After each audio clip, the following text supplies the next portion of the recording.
వికారాబాద్ జిల్లా కేంద్రంలోని అంబేద్కర్ భవన్లో మంగళవారం కేంద్ర సమాచార ప్రసార మంత్రిత్వ శాఖ ఆధ్వర్యంలో వార్తాలాప్ మీడియా వర్క్షాప్ నిర్వహించారు. ఈ కార్యక్రమానికి చేవెళ్ల ఎంపీ కొండ విశ్వేశ్వరరెడ్డి ముఖ్య అతిథిగా హాజరయ్యారు. పిఐబి ఏడీజీ శృతి పాటిల్, జిల్లా collector Prateek Jain, PIB deputy director doctor Manas Krishnakant తదితరులు పాల్గొన్నారు.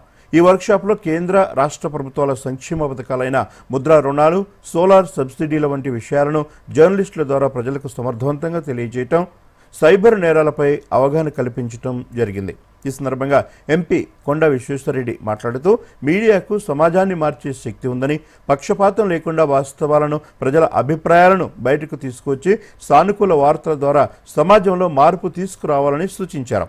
భారత్ తెలంగాణ అభివృద్ధిలో ప్రభుత్వ పథకాలను ప్రజలకు చేర్చడంలో మీడియా కీలక పాత్ర పోషించాలని కోరారు.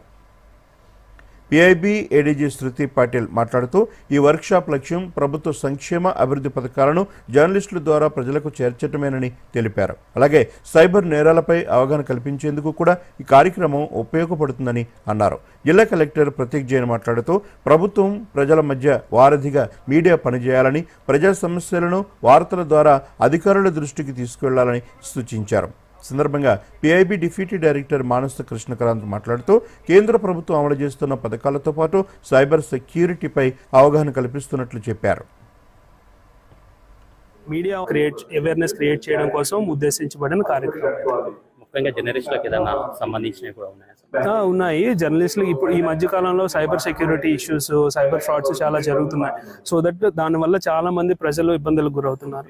దాని గురించి కూడా ఒక session ministry of electronics and information technology government of India ఆధ్వర్యంలో సీడాక్ హైదరాబాద్ వాళ్ళతో ఒక సైబర్ సెక్యూరిటీ అవేర్నెస్ ప్రోగ్రామ్ కూడా చేశాము. సో దట్ దీంట్లో ఏమి చెప్తారంటే సైబర్ ఫ్రాడ్స్ నుంచి ఎలా రక్షించుకోవాలి, మీ అకౌంట్స్ని కానీ ఫైనాన్షియల్ ఫ్రాడ్స్ని కానీ ఎలా ప్రివెంట్ చేయాలి, అది మీడియా వాళ్ళకి చెప్తారు. సో దట్ మీడియా వాళ్ళు ప్రజలకి అవేర్నెస్ కలిగించేందుకు ఇది ఒక ప్లాట్ఫామ్గా ఉపయోగపడుతుంది.